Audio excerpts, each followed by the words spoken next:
broadcasting across the state of Wisconsin on the Civic Media Radio Network and around the world on the Civic Media app.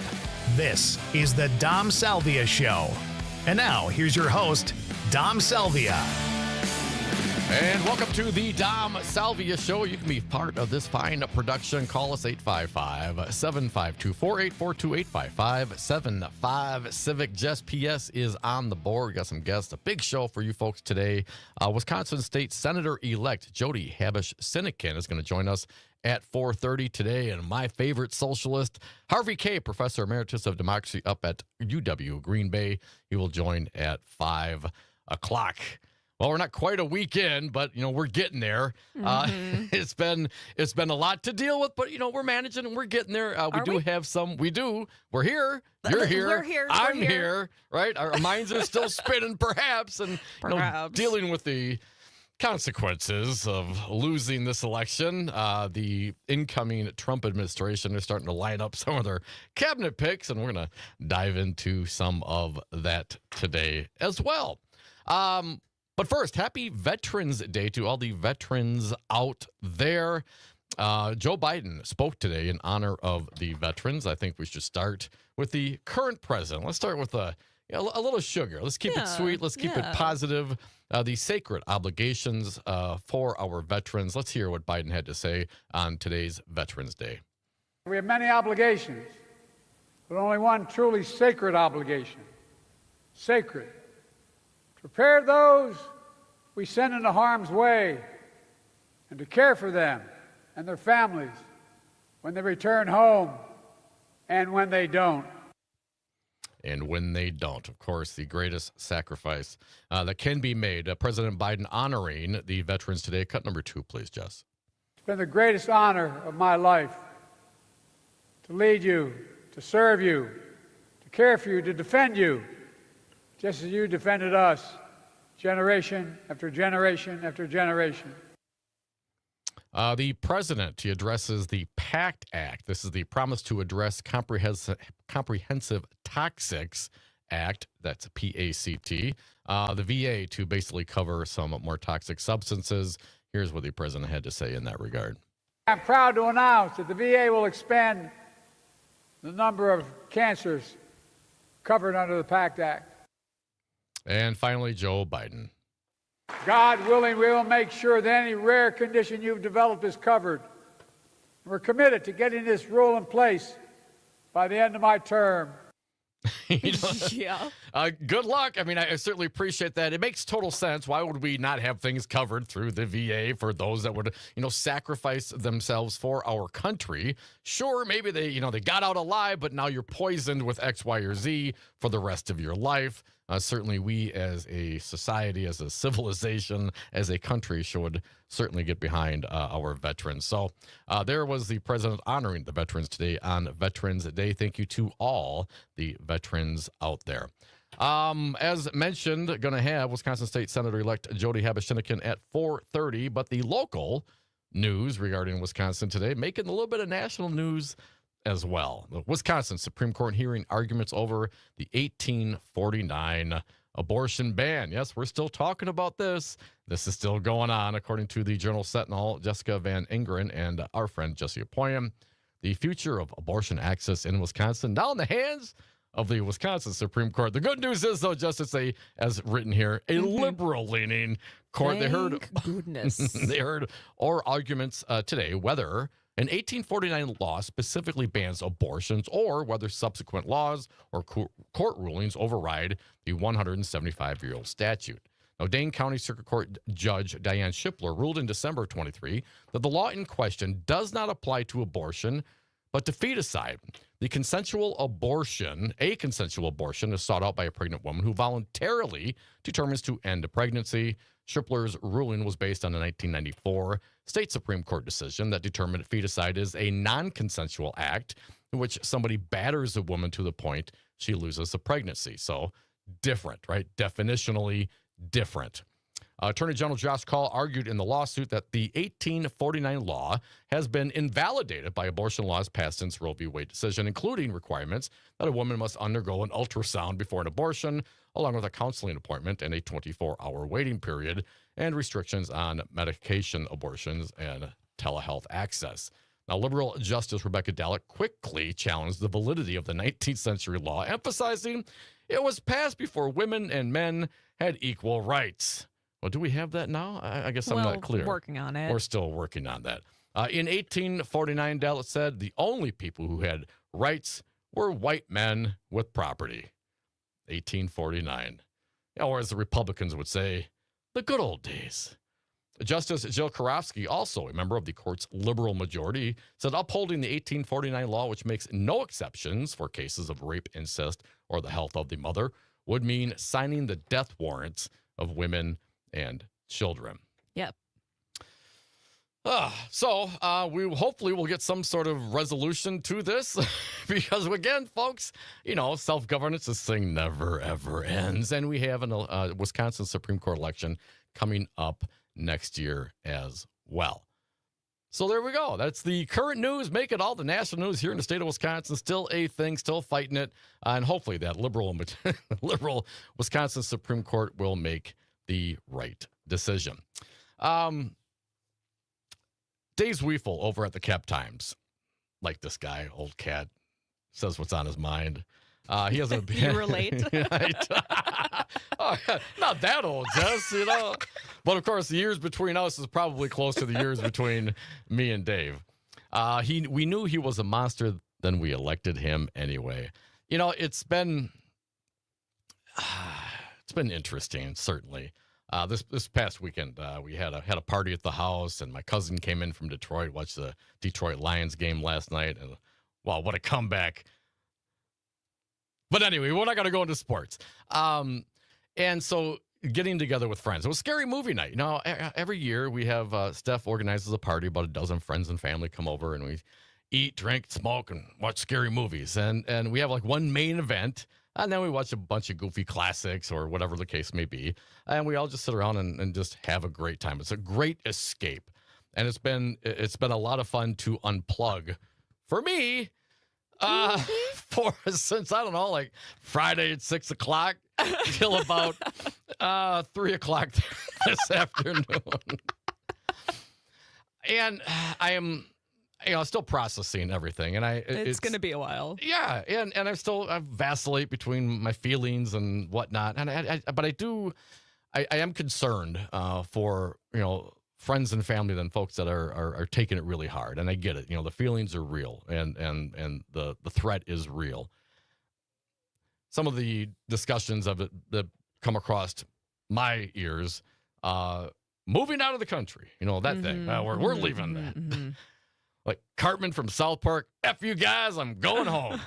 And making that home somewhere else. And again, I totally can appreciate that. And hell, if you got the resources to do so, even if you don't, expat, you can telecommute, essentially. You can be a digital nomad. There's some countries that give breaks. That was a new phrase to me Yeah, today. digital nomad. Digital nomad. You get a visa for 6 months, maybe up to a couple of years in several countries, and you can go work abroad. But certainly you have to, again, have the resources, number one, the job, the employment, number two, and it's called social and family liberation variable opportunity to not, to be able to walk away for 6 months, man, and not see family, friends, or whatever, however the case may be. Hell, I even saw a headline like 4-year cruises. Oh my God, cruises. Kill me now. Oh, being boy. on a boat for 4 years. It'd be really, really bad. It'd have to be like World War Z bad, like zombie apocalypse for me to get on a boat for 4 years. That's a long time to be on a boat. That's a long time. So I get it. I get it. But don't do that. Don't do that. Nah, man. Nah, just don't do that. We stay and we fight and we argue and we try to learn the lessons of our past failures, and it's not all on us. I blame Jess. It's not all on Hey, now. There's parties involved. There's big money involved. There's lots of there's so many things. It can feel overbearing sometimes. And I totally get the inclination to just say, F this, F that, I'm going. But then there's one less person, here to stand up against what we know is sure to come. And some of the other conversations, loading up on beans and rice and, all the prepper stuff. The bunker tendencies, Yeah, they're waking up. I get that. I don't know if you guys know this about me, but my parents were a little odd. And I grew up born in Livonia, Michigan, Metro Detroit. Dad took a job at Kimberly-Clark, so I ended up in Stevensville, Wisconsin, on top of a hill in the middle of the country. And my parents weren't really preppers, I wouldn't say, because they didn't have any guns. So good luck, keeping all the stocks with someone has a gun can just come take it. But, I digress. We had all sorts of vacuum packed beans and all that kind of stuff. And then, life goes on and, parents get divorced and we move on. All that stuff just got thrown away. So, I think like in my lifetime, what have we had to worry about? Well, the one that's most recent, of course, is the pandemic. And short of people loading up their pickup trucks with all the toilet paper they can possibly hold, it wasn't. And short of course, the inflationary impact and some of the products not being available, whatever, we didn't have that kind of problem. Now, does the pandemic, is it going to be different than a Trump administration? Hopefully millions won't die. I'm hopeful. But even in that circumstance, I didn't feel the need. Me personally, again, these are all a way of dealing with things. I'm not judging. I'm just giving it out there, telling you what I think about it. And I think that's maybe not necessary. Now, if you need to get a week's worth of rice and beans or a month's worth, that's not a big deal, whatever. If you're going to load up your entire, basement for years supply, that seems a little extreme. But I'm just saying, when we talk about how we handle these things, to just give it up and go away. No, that's not, that is an option, but please don't do that. You're going to start prepping and staying in and doing. If you're concerned, certainly do what you have to do to alleviate your concerns. Your emotions are real. They're real. They're as real for you as they are for the preppers who started doing that when Obama got elected. So I'm not discounting it. I'm just saying that maybe those kinds of things aren't necessary. They're healthy to the fact that they can help you deal, but the practical implications, at least right now, I don't know if that's really necessary. But we're here. We're here to help deal. We're here to help get along. And we're all going to do this together. And I'm not loading up. I got guns. I'll just go, take someone else. I'm just kidding. I would say that to my parents, though. Why do we have all this stuff? When someone get a gun, just come take it. Folks, this is the Dom Salvia Show. Come back with your calls, 855-752-4842.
And welcome back to the Dom Salvia Show, 855-752-4842, 855-75 It's a phone line. It's a text line. We got some early innovators on the text line. Let's get to a few of those. Gary from Madison, he writes, listening to Dom, starting to understand him. He's a little wacko, but we're all a little wacko. We're all a little wacko, and that's why we love you. I mean, yeah, I never said I was sane, man. We're all a victim of our circumstances, Gary. But I appreciate you listening. I mean, it'd be boring. I mean, it can't be normal, quote unquote. But I don't even know what that is. Overrated. I don't know what that is. Someone once said that's a setting on a wash machine. Right. Not for people. No, not at all. Make it hot and spin it fast. Cam, now I've heard these things before. I'm just going to throw this out there and we'll just address this briefly. I'm going to suggest you and Dom don't no longer run phrases like we lost the election. It's doing us more harm as several investigations have the possibility to start up here soon. As conspiracy theory as it sounds, actually have a source. Stephen Spoonamore, a renowned white hat hacker, wrote a duty to inform letter to Governor Shapiro, believes the machines have code in them that only triggers on election night, or code to the tabulation machines, which are connected to the internet, could alter the traffic. No. Listen, if I am not doing that, I am not going there. If there is to be a thing, then you know what? Then we'll get who's the pillow guy? Have Lindell, do the $1 million giveaway and prove it. Come on, guy. We can't do that. If there is evidence, sure, okay. But short of that, as far as I know, we lost. Harris lost. She conceded the race. Mm-hmm. Trump's putting his crew together. I mean, I don't know what you're looking for or what you can hope to accomplish by that. It sounds like the same things that the writers were saying when Biden won, man. Come on. I mean, so same thing I said then. If there's evidence, bring it forth and prosecute the case. If not, don't be like that. Let's not do that. 855-752-4842. I mean, and I've seen it all of socials, and I try not to stay away. I've been unplugged, but I can't, some things pop up here and there. And I did see, I'm thinking to myself, you got to be kidding me. We're going to go down the same thing and do the same stuff and react in the same manner that the right-wingers did when Biden won, that this is somehow stolen. And it would seem to me that there should be some court cases lined up then. You know what I mean? Where's the money going behind that? So until there's some actual action, a lawsuit, until some of those things, come on. Rumors on the internet may as well be, talking trash at the bar. It doesn't matter. Until there's some sort of evidence and some sort of action by those who can have the evidence, can find the evidence, are willing to fund the lawsuits. Right. Let's not go there. But if you got something, you got some proof, let me know. 855-752-4842. We do have Wisconsin State Senator-elect Jody Habush-Sinekin coming up at the bottom of the hour. One of the bright spots, one of the few bright spots in this election. But I did start talking about the Cap Times, Dave Zweifel. We knew he was a monster. We elected him anyway. Let me throw this one out there before Jody comes along with us. The messages came fast and furious first thing Wednesday morning. Oh, yes, they did. One of my regular trolls demanded to know how I was feeling today, linking his sarcasm to a string of crying emojis. Several fans sent messages of disbelief, one insisting he was going to jump off a cliff. Don't do that. Another sent a copy of Garrison Keillor's post-election column in which the celebrated Minnesota humorist declared that journalism is dead. There's no point in stating facts anymore. I'm going back to fiction, he wrote. It worked beautifully for the Don, and now it's my turn. Keillor spelled out what we have to look forward to. Quote, the country voted against politics Tuesday and voted in a man who will fix everything. He will make Ukraine and Gaza disappear. Big tax cuts. Bobby Kennedy Jr. will end fluoridation. There you go. No more fluoride in the water because, that's bad. And eliminate bad vaccines. Elon Musk will cut 2 or 3 trillion from the national budget. The U.S. Army will round up 10 or 11 million undocumented migrants, many of whom are employed on farms or in hotels or nursing homes. And the profound results of all of this are on the heads of the Make America Cruel Again people. My Eau Claire stalwart, Steve Anderson, sent a photo of a solemn guy standing in front of the Resolute desk with Trump seated in the chair with the caption, "Imagine, if you will, a country that destroyed fascism in one great war only to vote for it willingly 2 generations later." Damn, sounds like the Twilight Zone. Absolutely. Imagine, if you will. Imagine, if you will. Zwifel goes on. Admittedly, it was hard to take, especially considering that one candidate had broken laws, was a convicted felon, threatened to use his powers to punish his opponents, while the other was a competent district attorney, attorney general, and senator who had served 4 years as a capable vice president and promised to embrace her opponents in her administration. Trouble is, unfortunately, she was a woman, and a black one at that. His voters deny that it had anything to do with it, but the facts are pretty clear. Before the election, I had finished New York Times chief White House correspondent Peter Baker's and New Yorker's Susan Glasser's The Divider, a book documenting the 4 years of chaos that marked Trump's first term in office. I wished everyone would read that book before voting in an election that could put this dangerous and unhinged man back in power. Too late now, it turns out. Come on, people aren't reading. If that's not on a Substack or not on a Joe Rogan podcast, no one's reading that, Dave. Mm-hmm. He will now be even more dangerous with his conquered Republican Party, maybe in control of both houses of Congress. Yeah, probably. The Nation's publisher, Katrina vanden Heuvel, offered some solace. "This is not a moment to lose," she wrote. "We must harness our fears, our grief, and yes, our anger to resist the dangerous policies Donald Trump will unleash on our country. We rededicate ourselves to our role as journalists and writers of principle and conscience." And that's exactly what needs to be done, writes Dave.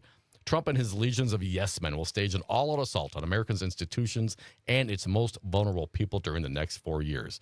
One of my colleagues back in my reporting days, a Navy veteran, used to complain about his boss. "We have a madman at the helm." Well, now we actually do, and he's a leader of our country. It's essential we stand up to him until the day we can correct this wrong. Dave Zwifel, editor emeritus of the Cap Times. You can find it at captimes.com. As well as in our podcast. And in the notes. podcast, yes. Download the Civic Media app and take us with you. Folks, this is the Dom Salvia Show. Wisconsin State Senator-elect Jody Habush-Sinykin going to join us next. Stick around.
Hi, Jody. Can you hear me? Oh, good. Yes, I can. Hi, Jess. How are you? I'm tired. How are you? Oh gosh, I'm okay. Is this going to be on video or is it just regular voice audio? We are planning to have you on video. If you would like to not be, that is okay. No, that's okay. It's fine. I just wanted to be sure. Thank you. Okay. All right. We will be coming back in just over 2 minutes. Sounds good. And congratulations. Thank you so much. I appreciate it. I'm happy to be seeing you shortly.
"30 seconds.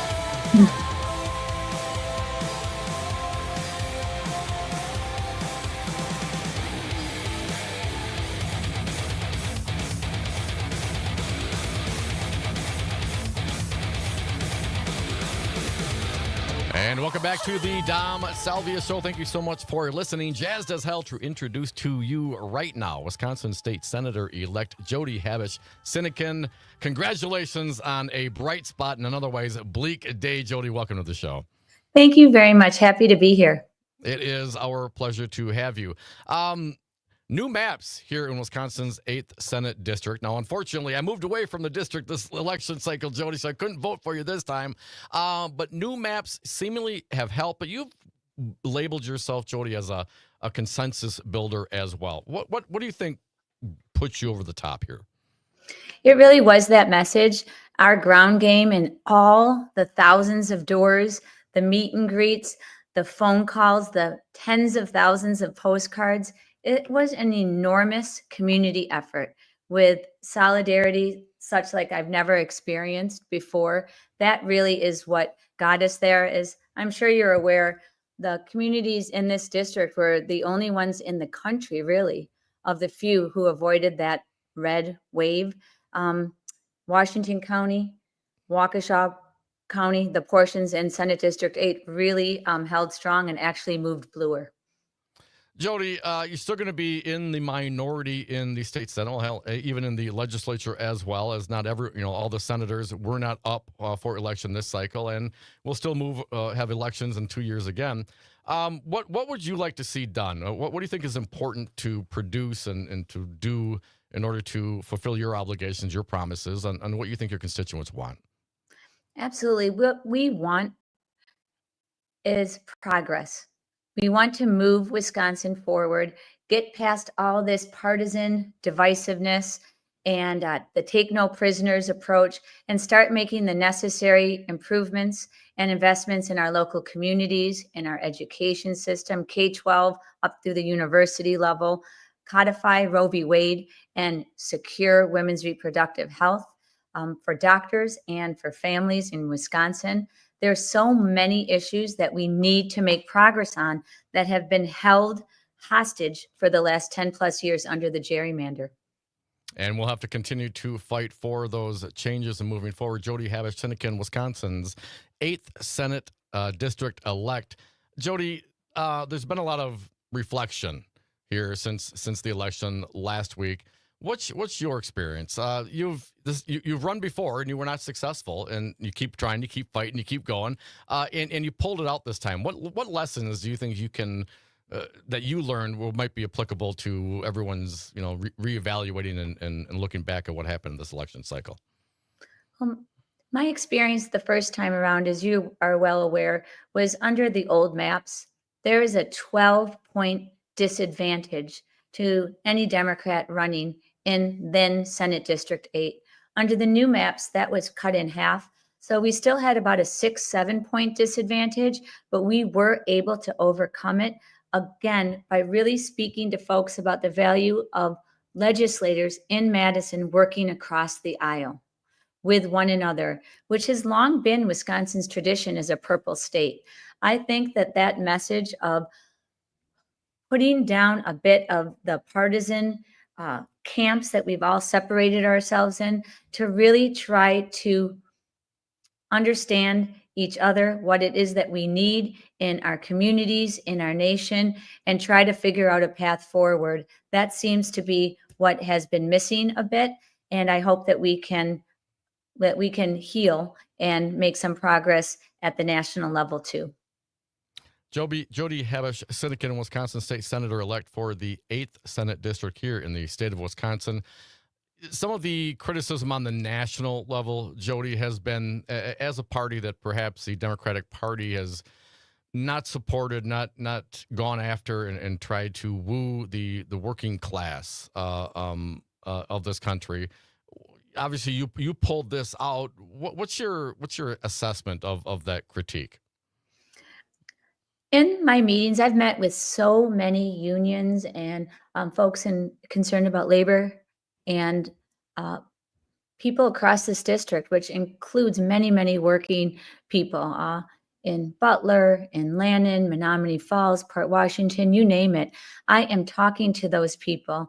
And I think that there has been a lot done in recent years with the infrastructure deal and others to create opportunities. The apprenticeship programs are phenomenal. I find them so inspiring in ways that we can help our young people move into good careers and good lives for their families of the future. So I think that some of it is a communication problem, that they haven't been able to express all the good that has been done and is going to continue. So that is really where I have experienced in our district that we are doing very important things, and talk comes cheap. It's easy to say things and to make promises, but I think people should really look to see what has actually been done to help families. Jody, and again, congratulations. I love the fact that you've continued to fight, and with these new maps, you were able to pull it out. And a lot of the reaction that I've seen for success for governance is state and local government. I mean, if you want to make changes on the ground where you're at, you have to get involved on the local level. And we're always going to have to deal with a national issue, let's call it. But when it comes down to the state and local level, it becomes, very hands-on, very personable, very face-to-face. Overcoming the communication, or I don't know if it's communication, perhaps. If there's a difference in understanding of what the facts may be, as you mentioned, the Infrastructure Act and some of these efforts that were put forth and actually passed under the Biden administration, some folks didn't think it did anything for them. And some folks, when you talk about, these tariffs could increase costs if proposed by the Trump administration, could actually increase costs and increase inflation. Some folks really don't hear that. How do you successfully breach that. Because people get very sensitive if they're not aware of a particular fact or in this environment. And I've had personal conversations with friends that have been really defensive about their position if I bring other facts and new facts to light. And when we deal on a personal level, on a state and local level, what's the best way do you think it is to approach perhaps a difference in not just opinion but in what we would perceive as facts with those that may not be aware or don't agree with it? Yeah, I think it's very much what you're saying is the conversation. First, having a conversation. At all these many, many countless stores, I always would start with what's top of mind for you and try to understand what it is, what the concern lies, whether it is with healthcare, whether it is with taxes, whether it is with inflation, whether it is with community safety concerns, education, and start there and try to get an understanding of what is really bothering them and try to offer solutions on where there can be progress. For example, in the Senate District 8 communities, there is these ongoing school referenda that have come up year after year after year in certain communities. And that's simply a consequence of there not being sufficient funding, notwithstanding the progress in shared revenues under Act 12. More needs to be done at the local level for more autonomy and more funding so that communities are not forced to have to raise their property taxes on themselves just to guarantee appropriate services and education for their children. That is money out of their pocket. Those increased costs at the local level just means that there's less money to pay for groceries, to pay for other life expenses. So I try to explain what we can do at the state level or at the local level. We sure as heck can't take on national price gouging by these corporations at the local level, but we can do things that keep more money in people's pockets here in Wisconsin, and of course, make those necessary investments in our schools and in our communities so that we can have the best possible lives for our families. Jody, I always thought, when the politicians say, first they're all about local control, and then they're not about local control, then they are about local control. So I guess it depends on what the circumstances are. But no one wants to raise taxes. No one wants to be, no elected official wants to come in and say, I'm going to raise your taxes because we need to do X, Y, or Z. I thought in some regards, the politicians that voted for this were wimping out to the degree that now they don't have to make those hard, quote unquote, decisions. They're just going to let the referendum, and everyone's going to do their own referendum and let them raise taxes on themselves. And so now the politicians, they're not the bad guys, bad girls. You know what I'm saying? How much of that plays into it? That the politicians, the lawmakers just don't want to have to be the ones to say we're raising your taxes. Yeah, I think it's even more than that, given the gerrymander. We have a $4 billion plus surplus, as in billion. We have opportunity to make necessary investments in those matters like childcare, like our schools, like our universities, etc. But it has been held hostage by this legislature, particularly by the Joint Finance Committee, where my opponent, Dewey Strobel, was a co-chair. There has been this partisan war to hold back the release of funding that we could go forward on. For example, the literacy bill that he touted time and again on the radio and in literature, that the legislature approved and the governor signed off on $50 million to go into the schools for literacy coaches, curriculum, etc. But the Joint Finance Committee has held on to over $49.5 million of that 50. Same with PFAS remediation, same with the money due the Western Wisconsin hospitals, on and on. We have the money available to help families in Wisconsin and to lower costs and to help them. But it has been held hostage by these partisan wars. Jody Habush, Sinekin, Wisconsin State Senator-elect for Wisconsin's 8th Senate District. Just a few more minutes, Jody. On the education, the vouchers and school choice and those kinds of issues, it seems to me that we have basically two parallel, and one of them an unfunded. school systems. Now, I was a product of private school, at least high school. My parents made that decision to pull me out of a public school and put me into private school, and went to pocket to go do that. What's your sense on the seemingly massive growth over the last 20 years on school choice and school vouchers and so on? And is there some sort of unwinding or something that we can do to at least mitigate the continued growth? How do you see these two different parallel but different school issues proceeding in the next 6 years? It's an excellent question. I too have been observing that growth. And what we basically are having now in Wisconsin is two separate school systems that require funding. And that is not sustainable. So, what we need to make sure that we're taking care of is holding these school systems to similar standards of accountability and transparency.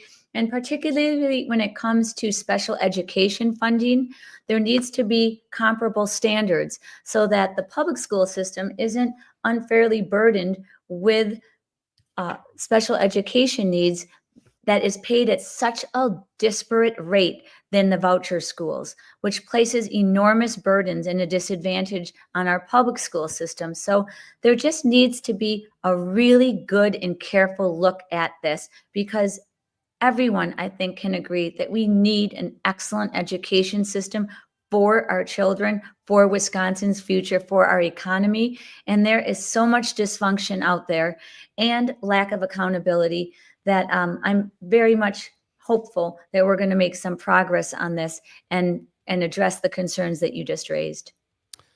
Jody Habush-Sinekin, Wisconsin State Senator-elect for Wisconsin's 8th Senate District. Congratulations on your victory. The 8th Senate District is very lucky to have someone like you representing them.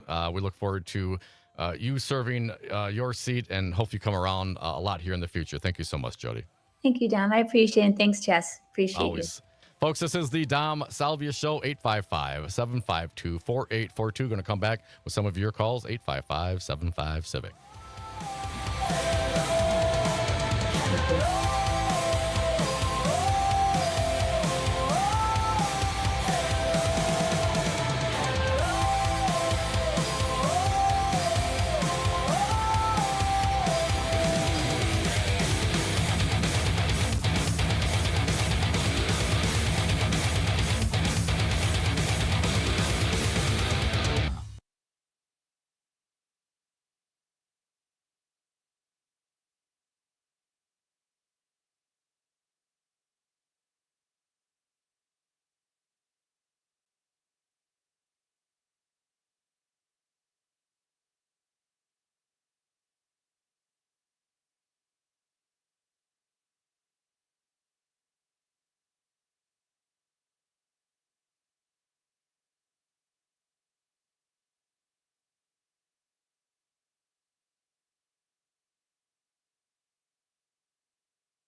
And welcome back to the Dom Salvia Show, 855-752-4842, 855-75-CIVIC. I want to thank our most recent guest, Jody Habush-Sinekin, Wisconsin State Senator-elect for the 8th District. Appreciate Jody coming around. She's a hard worker. I voted for her when I was still in the district last time around. Some new maps and keep on working. And she pulled it out. It was a close one, but she pulled it out. Congratulations. And I think the 8th Senate District will be pleased with her service during her term. And if there's a lesson to be learned, folks, just keep on going. None of it never ends. It doesn't end. Self-governance is always going to be here, whether you're involved or not. So I would rather have you involved, because if you're not, otherwise, it's folks like CJ, 855-752-4842. Hey, CJ, our conservative buddy, congratulations on your victory. Welcome to the show. What do you got for us? Thanks, Dom, for taking my call. I did give many of your hosts a little break to try to recoup because it was not even kind of, it was an ass whooping. And I guess I've had fun listening to the pundits because, and the blame game, because really, it comes down to the candidate and the issues. And we listen to the Democrats and the party and the candidate tell us, that what they were going to do for us, but then they denied that the economy for many people were in the tank. And, this is, the world's on fire, and we need a guy like Donald Trump representing America, and he's going to take care of it. He's going to do what he said he was going to do, and the electric vote, really wasn't even close. You're absolutely right. It wasn't close, CJ. Let me ask you, what does success look like for the Trump administration? You talked about the economy and some of that hand-wringing, some of that reflection that you mentioned, talking about the pundits, is that, and Bernie Sanders articulated in such a fashion, basically, that, no surprise that working-class people walked away from the Dems because the Dems walked away from working-class people. Do you agree with Senator Sanders' assessment in that, CJ? Yeah, I guess I do. I mean, it's an honest evaluation because, again, we listened to how great the Biden-Harris economy was. Well, people didn't feel it. And, and inflation is still with us. It went up 22% on most things. So even though it's down now, it's nowhere near what it was. Now, so in that regard, then, if we can both agree that maybe is what should have happened, that there was been more effort and policy specifically pointed at America's working class folks, not just white working class, as Sanders said, now black and brown working class. If that's the case, then CJ, what policy does Trump do you think is going to execute that will in fact make inflation zero, as I heard Trump say, or will impact to the working class folks that the Dems apparently ignored in a positive manner? Because for what I'm seeing is tariffs, to my understanding, CJ, just raise costs, right? If you take out and deport 10 million people, 8 million of whom are in the workforce and 17% of them are in agriculture, and a bunch of others in construction and service industries and so forth, that's also going to drive up cost. So I guess as it pertains specifically to benefit the working class folks, CJ, what is Trump going to do to do that? What does that look like? What does success look like in your head, CJ? Well, I think it's, first off, it's going to be close the border, reduce inflation by producing energy, because, yes, we're at a very high rate, but it's already evident the European Union stopped buying energy from Russia, and now they're going to buy it from America. The threat of this man coming into office and doing what he says he's going to do. But okay, but hang on, if I may. Closing the border doesn't affect. If I may, CJ, hang on a second. Closing the border isn't going to raise working folks' wages. Europeans Yes, it buying will. more oil from America versus not would be an increase in demand, and usually increase in demand comes with an increase in price if there's no additional supply. So again, I'm not clear that those actually impact inflation and wage growth for the working class. Last thought, CJ. Well, the threat of tariffs is enough to actually bring in competition. And for them to actually, like Mexico, they're now breaking up the caravan. And it does. We've spent $1 trillion already, over $1 trillion, housing, feeding, and health care for the illegal undocumented that have come in during the Biden Harris. They're going to rescind those executive orders of Biden Harris. We're actually going to have a border czar, and it's going to pay for Americans to have jobs first, not to house, feed. CJ, thanks, man, but I got to tell you, I don't think you're be the one, working at the slaughterhouse, man. I don't think you're going to be getting up at 5 o'clock in the morning and go milking the cows, dude. I just don't see that happening. These policies are not, at least as we articulated and discussed today, don't seem to me to impact and increase the wage growth and to the benefit of America's working class. I don't see it. And maybe I'm wrong, but I don't know that increasing the competition for the G.I. Joe with the Kung Fu grip coming in from China is going to do anything to pay, your kids' college tuition. Harvey K coming up next, 855-752-4842. Bring me down! Bring me down!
Hello, Harvey K. Can you hear me? I can, Jess. Can you hear me okay? I can. Good. Perfect. Very good. Alrighty, we'll be coming back in 6 minutes. 6 minutes, a long time to wait. I mean, that's forever in radio. We could Yeah. do anything. I could knit a whole blanket in that time. I couldn't knit anything, period. What could I do? Let me think. I don't know. Maybe I could write a short article. Who knows? Oh, I'm sure you could. Yeah. You could get published in that time. Yeah. And have it published in that time? Yeah, that's another yeah. good one. 6 minutes. What did he talk about? Or who was he talking to, and what did he talk about last time? We just had Jody Habish-Sinekin on for 15 minutes to talk about her huge win and what she's focused on going forward. Good. Well, we just spent a little bit of time on, where are we? What's going on? What are people feeling, thinking? Mm-hmm. And we just had one of our regular conservative callers who, What? was on to be a sore loser. He was on to be a sore loser. A winner. Sore winner, actually. Sore winner. Yeah. Sore winner. Yeah. Oh, he can't take pleasure in his own victory in the victory of the right. Good. I'm glad he's not happy.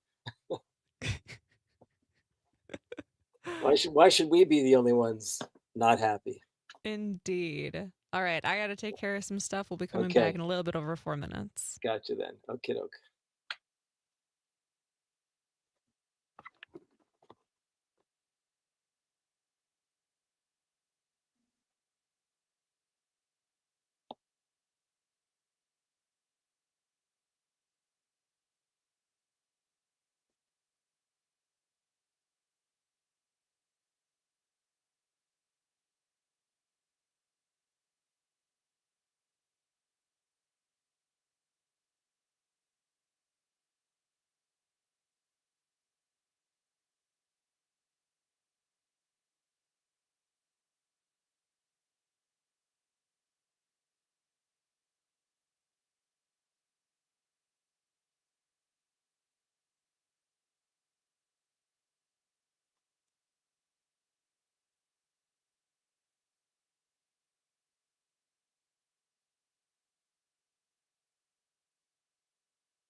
broadcasting across the state of Wisconsin on the Civic Media Radio Network and around the world on the Civic Media app.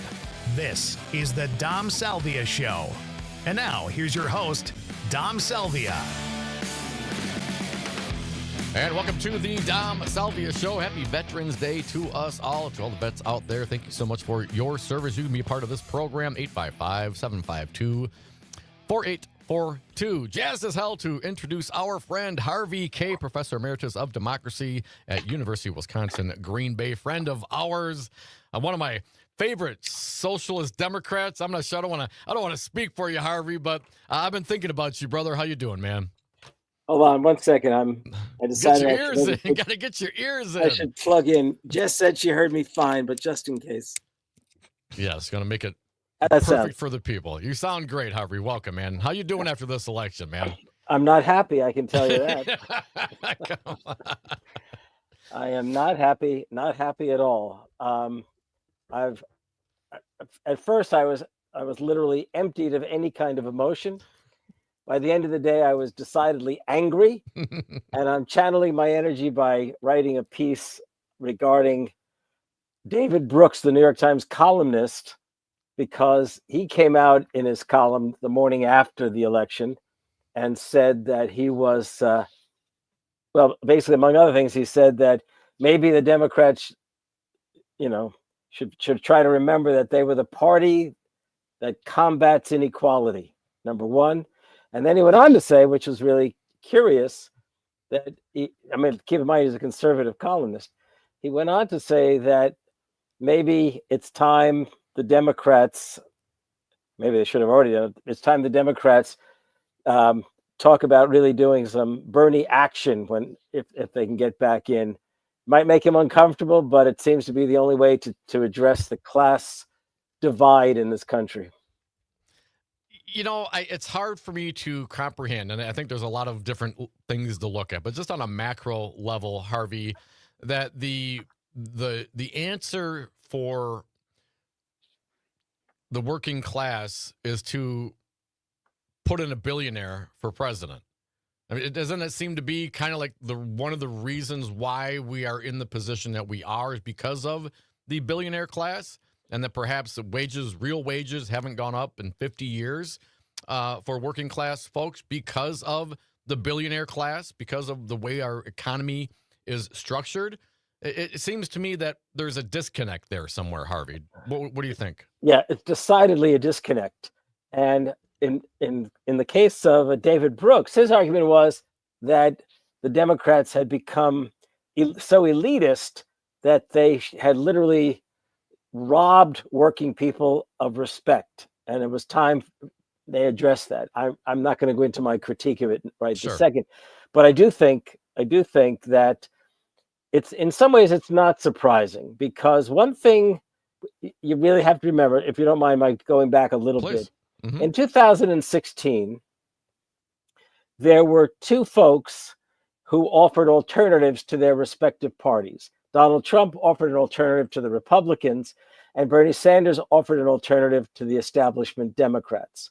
What's curious is that the party that ended up giving way to the dissenter, the dissident, people might say the radical, I'd like to call it the reactionary in the Republican Party. They'd already gotten pretty far to the right, but he was going to take them even further in favor of enriching the rich and so on.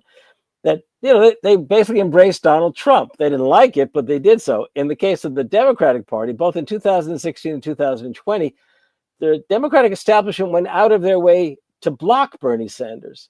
In 2016, they were eager not only to block Bernie, but to block the forces that were with him. And in 2020, they rallied behind Biden, who was the loser in the primaries. I mean, he's a loser.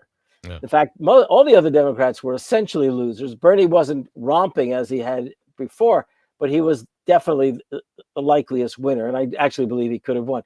So it's kind of ironic. Well, the thing is that Americans in 2015-16 actually told pollsters, I was going to look for it before we came on, and I forgot to do so.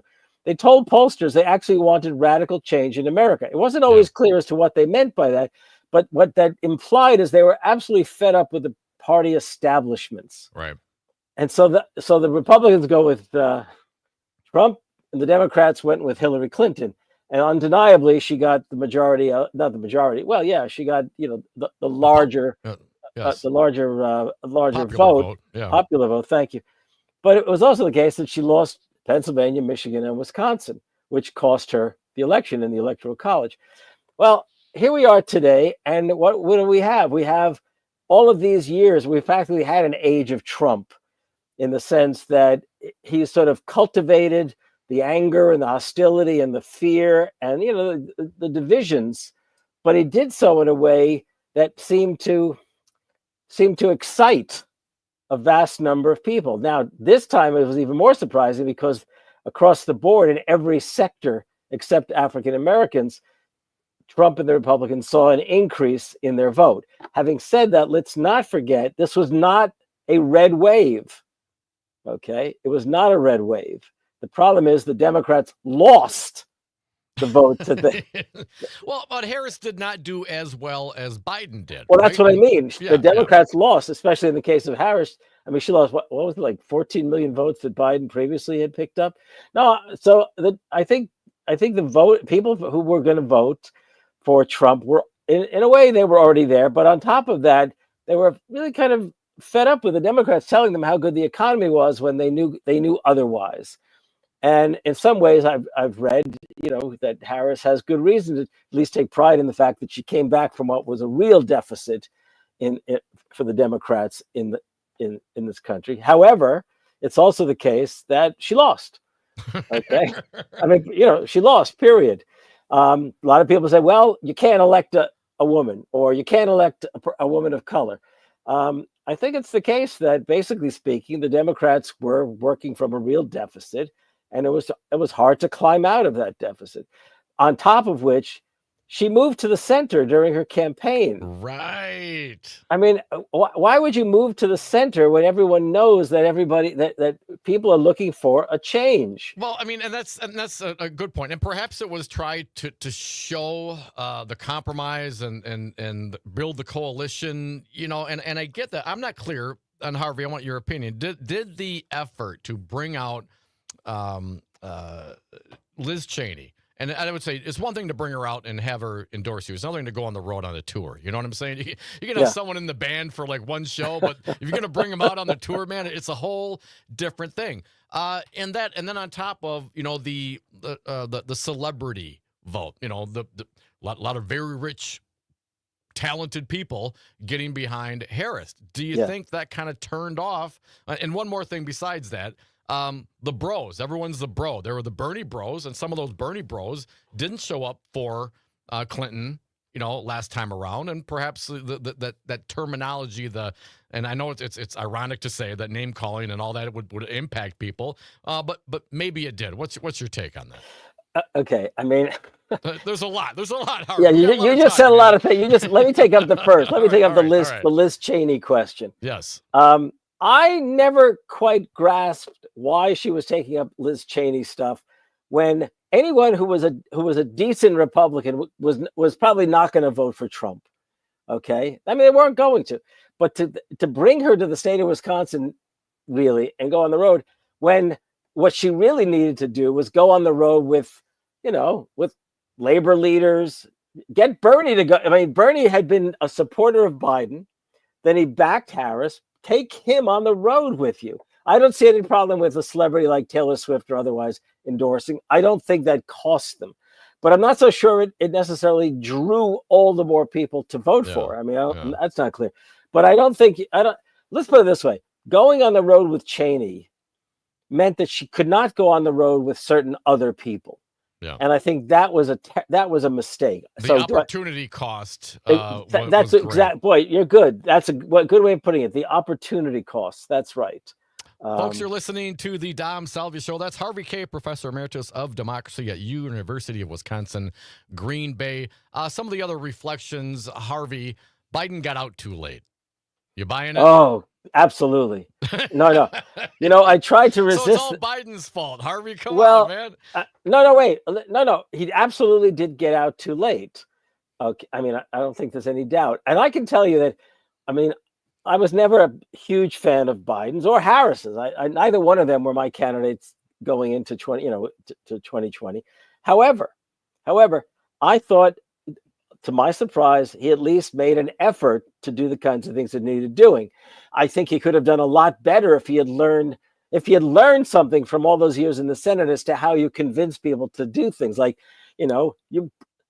presidents can bribe senators, and I don't mean you hand them money in their own pockets, but there are ways of getting to them. Okay, Kirsten Sinema, I used to say all the time, why don't they offer her an ambassadorship somewhere? Okay, get her out of the Senate now. I mean, and I think they failed in many ways to both manipulate certain people and also, if you like, to show working people that they were fighting for them rather than retreat from the questions when they realized they couldn't get all the votes they needed. I mean, I don't think it was a fantastic president, but I also worried, I really did worry, that if he pulled out late in the spring, when basically it was too late for a primary, that the Democrats were literally going to be, called, cowards, in that situation. And I've heard about some stories about the battles between the Biden and Harris forces. That probably didn't help things either. Right. I do think he got out too late. And you know what? I also couldn't believe how people thought that he was losing it during the spring last year. I mean, I honestly couldn't believe it. I thought surely his advisors would have urged him out earlier then. But then when I saw certain events, and I didn't see the debate between them. Oh man, that was tough, dude. That was tough. Yeah, that was an indicator for me. 60 seconds left in this segment, Harvey. Go ahead. So yeah, he definitely got out too late. But there are a lot of things. I mean, look, nobody asked me what I thought they should do. I'm asking you, Harvey. That's the biggest problem. Okay, I think the Democrats should have been far more aggressive in office, and I think they should have been far more aggressive on the campaign trail, and they should have come across sounding like fighters. And even if it took a bit of an apology to the American people for their failure to come out fighting before that. Folks, you are listening to the Dom Salvia Show. That's Harvey K., Professor Emeritus of Democracy at the University of Wisconsin, Green Bay. Do we have a democracy anymore, and what is the future of the Democratic Party? Coming back with Harvey K. and your calls, 855-752-4842.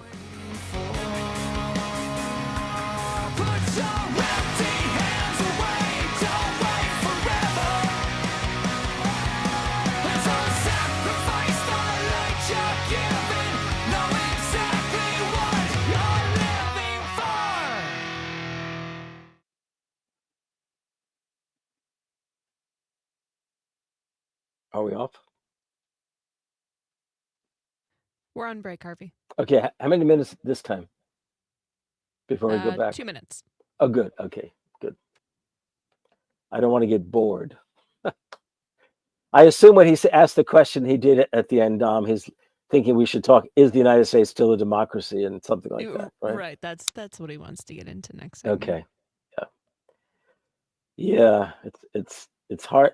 Somebody else asked me that. I was on a podcast show with people I know well, and they said, "But do you think the United States is a democracy?" And I think I think it's the same answer I would have given in 1789, 1791. It has the makings of a democracy. I like that. The makings of a democracy. Make sure you say that when we come back on. I'm going to put that in historical perspectives too. Sounds like a good title for the podcast too.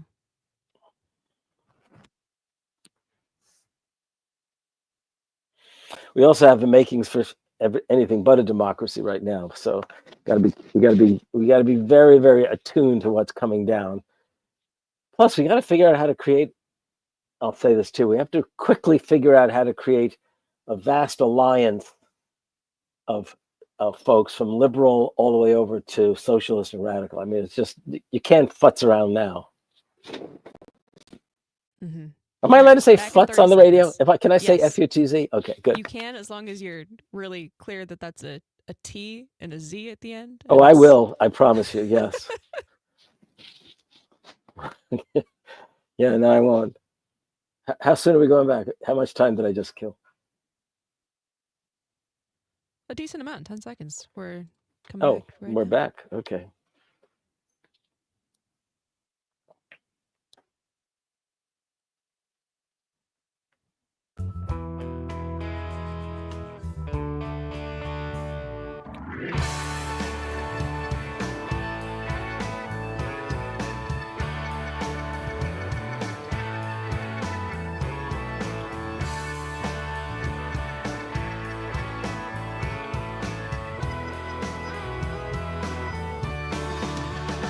And welcome back to the Dom Salvia Show, 855-752-4842. Harvey K., Professor Emeritus of Democracy at the University of Wisconsin, Green Bay. Harvey, thanks for sticking around. Teasing you a little bit before we went into the break, but I want to get some texters out here quick. Steady Eddie says, Harvey, too much Monday evening quarterbacking. And I got to say, Eddie, that's why we brought him in, man. This is what we're doing. We're Monday morning quarterbacking. It's going to be a lot of that, Eddie. Right. Well, and by the way, I'm entitled to Monday morning quarterback because I worked for 2 years in trying to get the Democrats to pay more attention to the kinds of things that FDR wanted for Americans and made possible in many ways for Americans. And the Democratic Party turned their back on those very things and the working people who backed FDR. I mean, right now, the Democratic Party has major apologies to make, especially to the generation that provided Social Security and a host of other things that we've come to value as we do. Harvey, in anticipation of our time together today, I had texted you an article from Michael Cohen, an MSNBC contributor, and he was responding to Bernie Sanders, and Bernie Sanders put out a press release, and he kind of lit up the Democratic Party, and Bernie Sanders concludes with, will the big money interests and well-paid consultants who control the Democratic Party learn any real lessons from this disastrous campaign, ? Do they have any ideas as to how we can take on the increasingly powerful oligarchy, which has so much economic and political power, ? Probably not. Now, Cohen, taking issue with that, Harvey, said this. During his nearly 4 years in office, Biden was arguably the most pro-union president since FDR. He literally walked the picket line, supported union organizing efforts, increased funding for the National Labor Relations Board. He infused $36 billion in the Teamsters Union pension plan. Then there was his infrastructure technology investments, which stand to create thousands of new jobs on top of student loan relief for community college graduates, overtime pay reforms, and numerous other pro-worker policies. Cohen goes on. But Harvey, I'm with you, but seemingly those are some pretty pro-working class policies and actual legislation that went through. Oh, did I not say in the last segment that he actually ended up doing more than I expected him to do? Because, and this is why I say had low expectations. Let me explain to you why. Because when he first... Actually, let me put this into Harvey, I get it. John, Dom, you've got to give me a moment. This is important. Before I said that David Brooks had said the Democrats had to remember and had failed to remember that they are the party that should be combating inequality, and he's a conservative. Okay, yeah. I think that's not even that's only half the story. I think the Democratic Party has to remember, first of all, that the folks who canvassed through the course of all the decades since World War II, who canvassed for Democrats, were not just working people, they were union members. And for 50 years, the Democrats failed to defend labor effectively. And as a consequence, the ranks of labor shrunk. Therefore, you don't have the army of working people who were union members out there canvassing. That's first. Yep. The other thing is, it's not just you're going to fight inequality. I mean, keep in mind, you said it yourself, 50 years, working people haven't seen a significant rise in their income, period, relative to the trillions that have been accumulated by the billionaires and millionaires. But so what I'm going to say is, for the Democrats to truly be effective, they just don't, it's not only a matter of remembering what they're supposed to combat, it's a matter of their remembering that they have to empower working people. They have to secure working people's rights more effectively. And in fact, if I were talking now to the AFL-CIO, I was going to say right now, look, they're going to be asked, they're going to be talking about where the Democratic Party should go. You folks have to get right in line and make it clear that you're not going to put up with this stuff any longer, okay? And you're going to have to push from the bottom up to make sure that people who believe in labor and the power of working people are the ones who come to direct this Democratic Party. Folks, that is Harvey Kaye, Professor Emeritus of Democracy at the University of Wisconsin at Green Bay. Harvey, I've learned in my life that lowering my expectations makes for a much happier life, man. I gotta tell you. Shame on you. it just makes it easier to get through the day. I'd be like, oh, I expected that, or I'm not surprised. Like, oh, Trump won. Oh, okay. Here we go again.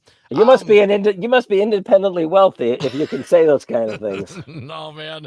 It's just I'm just so callous, and the miles have rid me raw. You're living on the high of the Detroit Lions right now. I know you are. Man, don't even know. Hey, we're not going to talk about sports, but wow, what a comeback last night. I mean, 5 interceptions. Absolutely. That was extraordinary. Absolutely extraordinary. Watch that. 2 field goals that barely went in at the. I mean, it was just Yeah. so wonderful. Harvey, we got a caller, and I got some more to talk about. You got time to stick around for one more segment as well? All right. Yes, I'll just have to tell my wife that I won't be at dinner yet. Okay. Yeah, right, man. We got Phil from Madison on the line. His analysis of why the Dems lost. Harvey, let's hear what he has to say. Hey, Phil, welcome. What are your thoughts? Hi, Dom. How you doing? Hey, what's going on, man? Pretty good. I've been listening to Professor Harvey. I just still can't reconcile the fact that most of the Democratic base, which is the black women, voted for Kamala Harris. They went full force for Kamala Harris. The issues were all the same. What I saw was a movement, mostly of the Hispanic, a large chunk of the Hispanic voters moved towards Donald Trump. Yep. But the fact that the issues were the same, I don't understand why they'll say the Democrats' message wasn't going through, the economic message wasn't going through. The black women voted entirely for Vice President Kamala Harris. The issues are the same for them as compared to other races. So I just think the movement was something different other than the economic message. Something made them move towards Trump. I don't know how you see that, Dom. Thanks for the call, Phil. Was it more than just an economic message? I mean, in some regards, certainly it was. I mean, I think there was a sense of the fact that she was black and a woman. I mean, I literally had people with, I mean, again, anecdotal evidence of that, but people had said things in earshot of family and friends of mine who reported it back to me. I think there's a lot of that unsaid out there, Phil, but we'll get Harvey's take on the other side. 855-752-4842. This is a Dom Salvia show. Stick around.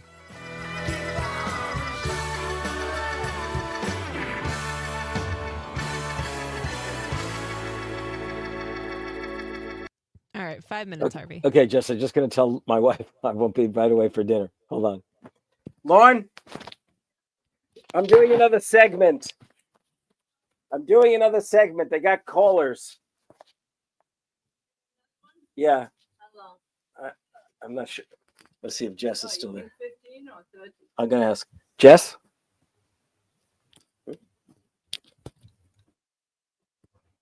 Jess, can you hear me?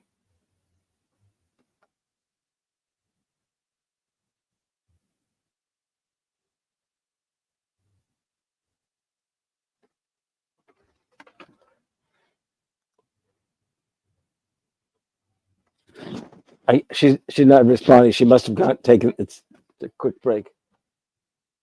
Lauren, check back with me. Come back up and Lauren.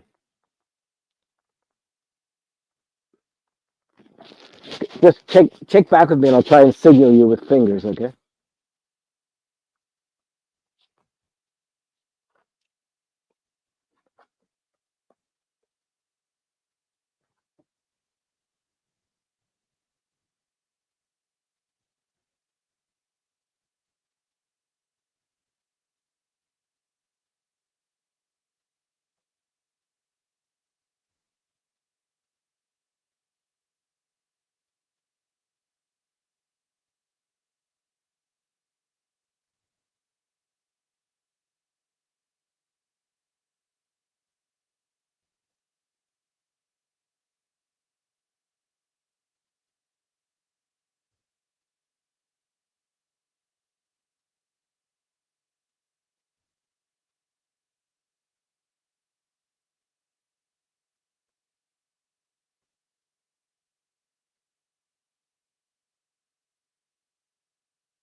Jess, are you there yet?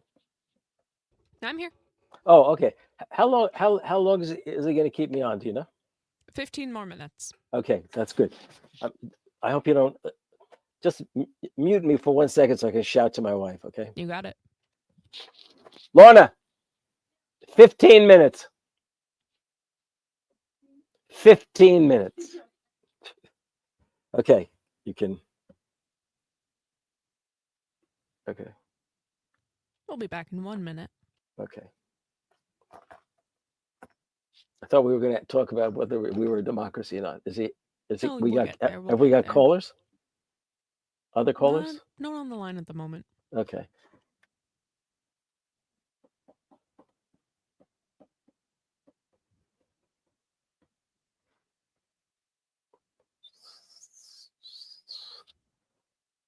I'm doing Matt Rothschild. Matt's covering for Up North on Mhm. Wednesday, is it? Yeah, Wednesday or Thursday. I can't remember. I'm doing at least a half hour with him at 7 a.m. I think it is 7 a.m. or 8 a.m. 7 a.m. I think. 15 seconds. You don't do that one, do you? No, that is too early for me. Oh yeah, it's. Oh God, it's tomorrow. It's Wednesday, 7 a.m. Yeah.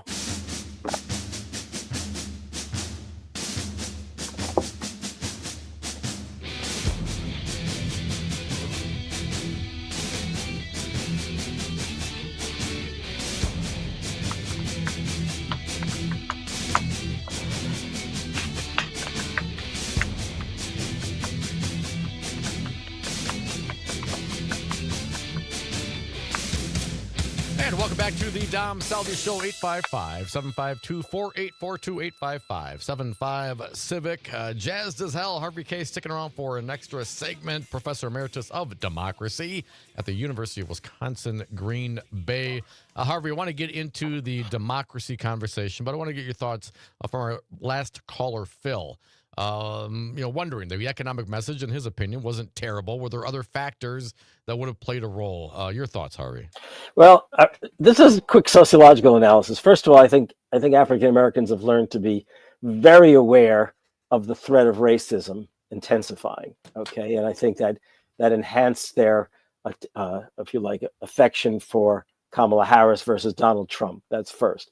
The other thing is that there's something underway in this country regarding the place of Mexican Americans and Latino Americans. They are, in some ways, apparently moving into the mainstream in quotes. People can get angry, but this is what some sociologists are seeing, that they're becoming white. Okay, not unlike the ways in which, that sounds funny, but Irish became white in the 19th century. Yeah. And Italian Americans to the culture and so forth. Yeah, yes. and Italian Americans similarly during the mid 20th century. And the other thing is, this is not unusual for generations that have already been in this country, or folks literally who are on the way to citizenship or already citizens. They're not necessarily eager to invite new waves of immigrants into the country. And given the mood of the country today, that's not terribly surprising. I don't have the exact polls to prove what I just said, but that's been the case historically. So Sure. Anyhow, that's the best I can do for now. And what about democracy? I mean, you're the professor emeritus of democracy, Harvey. Yeah. I mean, how's democracy looking these days? I'm thinking ridden hard and put away wet, but you tell me, man. Democracy, we are in crisis. Let's put it that way. Okay.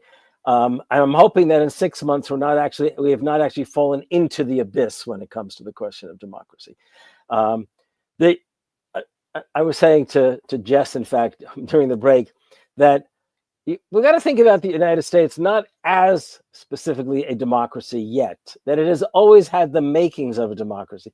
And we are a far, far, far more democratic nation today than we were at the time of the founding. Right. But it is the case that because of the nature of the founding and the promise made, well, first of all, called for by Thomas Paine in Common Sense, and then made in the Declaration of Independence, however ironic it was that these were slaveholders making this kind of statement, the fact is that the fundamental notion of equality and life and the right to life, liberty, and the pursuit of happiness has literally propelled struggles for democracy in this country for the past nearly 250 years. In fact, I do have to say that one of the things that has been very upsetting to me, as someone who's so committed for all these decades to the question of democracy and the history of democracy, that it's in 250th anniversary year that Donald Trump and the Republicans are in power in this country, and not a far more, in quotes, democratic party. Harvey, does the dismantling or reorganizing of the administrative state, as identified or articulated in the Project 2025, do you think that has any impact on everyday working class folks? Do they even give a damn or even know what that even entails and how it impacts them? Well, partly it's almost abstract. Project 2025. What is it? Yeah, What could that possibly mean? Okay, and given the size of it, it was hard for anyone necessarily to embrace it. Okay, so it just seemed like one more charge the Democrats were throwing. But they will know what it's like. Believe me, if they actually pursue Project 2025 as they've promised, working people will discover what it means. They will discover it in terms of their daily living. They will discover it in terms of their situation in the workplace, and they will discover it in terms of everything from possibly their drinking water to the air they breathe. Harvey, my thought on this as I talk to my MAGA friends and my conservative friends and family is accountability. You're right. I mean, I don't think that the policies, at least as put forth by Trump as he was out there, tariffs and deportations and so on, are going to, lower costs for the American people, or that they're going to raise wages for the American people. I mean, I don't know, when you talk about, helping and identifying and working towards and trying to support and empower, as you said, working people, well, what does that mean? I mean, who does that all entail? Look, he lied. He lied last time. He lied. Okay, he lied. He doesn't understand economics at all. Okay, he doesn't understand that, sure, tariffs can work to encourage domestic industries. It definitely can work, but it can also work to raise the prices on the goods that Americans are going to be buying. Considering the fact that right now, so many of the goods Americans are buying when they go to Walmart, which I do not shop at, or Target or any of these other places, they're going to have to go up if there are tariffs placed on goods coming from overseas. That's not going to enhance their wages, believe me. The way wages are enhanced is by way of workers being organized and the federal government empowering the National Labor Relations Act to stand behind them. They've already promised, they've already made it clear they're going to weaken the National Labor Relations Act, and the National Labor Relations Board, as they did the last time that Trump took over. And so it's hard for me to imagine that the promises he makes to working people mean anything. Dr. Harvey Kaye, Professor Emeritus of the University of Wisconsin, of Democracy of the University of Wisconsin at Green Bay. Sooner or later, they'll realize it. I would think. I mean, economically speaking, as we talked about, no raises for working class folks, adjusted for inflation in 50 years. And that's through Democratic administrations and Republican administrations. I mean, I don't know. Yes. Absolutely. At what point does that strike home for folks? How do you think? Well, can I just answer part of that? Please go ahead. It struck home. Why do the Republicans? Why has Donald Trump done well 2 times in Pennsylvania, Michigan, and Wisconsin? Because working people have more of people think that working people have no memory. They remember very well the kinds of things that cost them their communities, their livelihoods, their incomes, the stabilities of their family. NAFTA and its impact on these 3 industrial states, Pennsylvania, Michigan, and Wisconsin, has mattered. And these people may not be able to tell you all the ins and outs of the legislation and the signings and all that, but they know damn well. They know how they were messed up by NAFTA. They know it. Okay? They lived it. They saw their incomes decline. They saw their inability to send their kids to college decrease. I mean, they know it, and they knew it. And that's what has cost the Democrats over and over again. Well, but then they vote for Dems, it doesn't work, doesn't affect them. Vote for Republicans, doesn't work, doesn't affect them. I mean, no wonder why there's so much disengagement, Harvey. Yes. It was funny, even a week or two ago, we're talking about, what happens to the Democratic Party, the Republican Party if Trump loses. Is there a reorganization? Is there a reflection? Does the Megans go away? Do they form a new party with the Never Trumpers and so on? Now, a couple weeks later, we're looking at a Trump victory and lamenting what happens to the Democratic Party. Well, let me ask you, Harvey, if we think that the policies of this administration are not going to be to the benefit to the working class folks that those that voted for him perhaps might think it will. What is the best way to position the Democrats to not only take advantage politically of that, but also to actually deliver? Okay. I've heard a number of interesting suggestions today. One would be, for example, that the Democrats create what's called a shadow cabinet. That is, that is figures within the party, specifically within the Senate and or the House, whose responsibility it is to literally watchdog every single move, okay? Because who knows what the media is going to be doing. The second, and this is even more important. I want to watchdog Stephen Miller. I want that assignment. I mean, look at the folks. Yes, you do. Stephen Miller, Elise Stefanik, ambassador to the United Nations. Tom Homan, Trump border czar. Stephen Miller, deputy chief of staff. So you're saying that, and as I've seen this as well, that the Dems come up with a shadow cabinet, basically. So everything. Yeah, I've heard that, by the way, and I heard that before. It was said back in 2016 and so on. But this is the other thing, which is more the case. Remember I said in the last segment or 2 segments ago that the Democrats have got to become once again the party that seeks to combat inequality, that needs not just to fight for the working class, but needs to inspire a fight in the working class. That's fundamental. I've always told candidates I've advised, if you're going to hope to win, you can't just tell people I'm going to fight for you. You've got to inspire the fight in them. Bernie did that to a great extent. Other Democrats have not done that. So here's the thing. They need to immediately start introducing legislation that admittedly won't go anywhere, but they have to make a lot of noise that they're doing so. Let working people know that the Democrats are serious now. They're not going to necessarily tell the corporate bosses nothing will change. Remember that? That was what Biden told them. And Harris said something similar during the course of the year. And then she proved it when she brought her brother-in-law, who was the lawyer for Uber, into her campaign, and he advised her to take it easy. You don't want to be too much of a populist. No, the Democrats have got to start demonstrating they're willing to fight and they're willing to inspire the fight in working people. Harvey Kaye, Professor Emeritus of Democracy at the University of Wisconsin, Green Bay. We got Andrew on the line from Detroit. Got to take your call, man. What a game last night, Andrew. Listen, I know you got a question, but first, what's your opinion on that comeback of the year, man? Aren't they incredible? Oh, my God. Yeah, it was great. God, they're fantastic, huh? Grit, baby. It's all about the grit, Andrew. Hey, what do you got for us today? I'm asking, how do we have a democracy, or as Javier is saying, approaching a democracy when we do not have the rule of law anymore?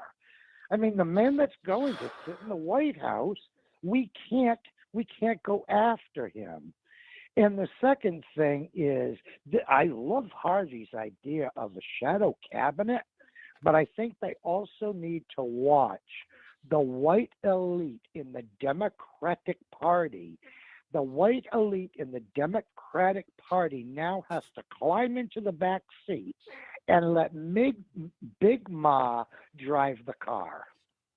Thank you, Andrew. Harvey Kaye, 2 minutes left in the segment, my friend. Yeah, my only reservation about that is that I don't buy the racial character of the white elite. I just said it was the Uber lawyer her brother-in-law, who was an African-American, she brought in, and he was the one advising her not to take the road that I would wish that she advised.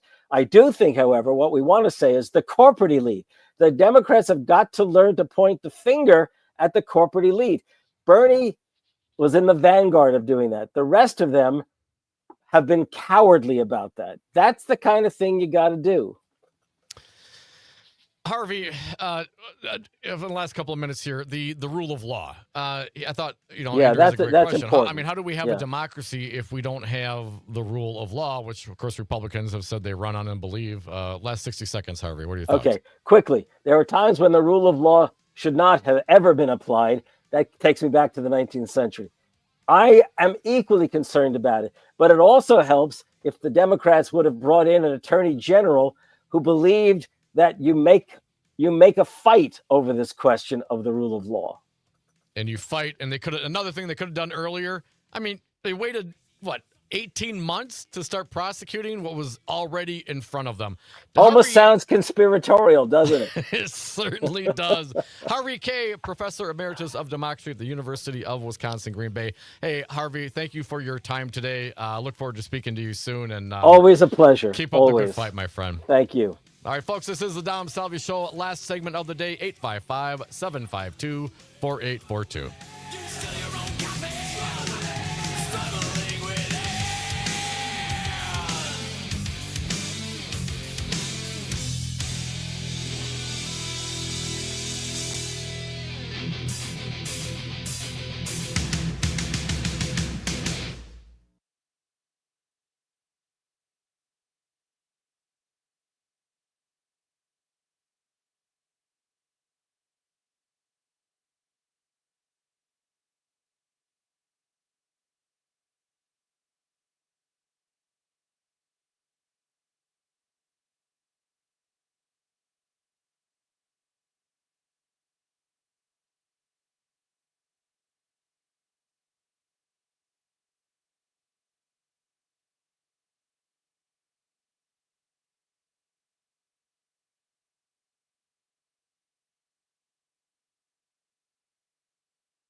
And welcome back to the Dom Salvia Show. Last segment of the day. If you got something to say, hit us up right now, 855-752-4842. Want to thank Harvey K., Professor Emeritus of Democracy, University of Wisconsin, Green Bay. Always a pleasure to talk to Harvey, my favorite Democratic socialist Democrat. I don't know, my favorite socialist.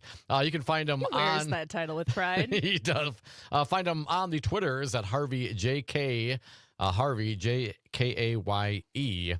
Harvey K., thank you for coming around. And if you know, Harvey's been around here a lot over the years, and big fan of FDR.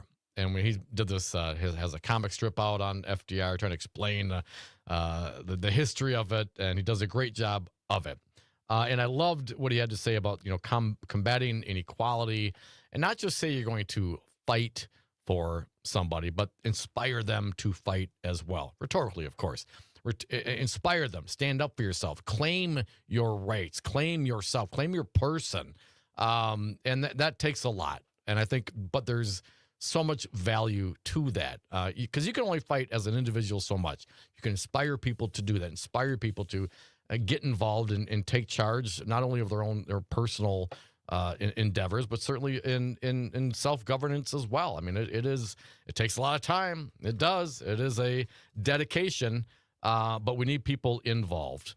And there's more to be involved than just going to a Trump rally. That being said, one of the things we didn't specifically address today with Harvey, and perhaps we will in the future, the role of the media, legacy media, and religion. Now, y'all know where I'm at on the religion thing, but I don't think that can be.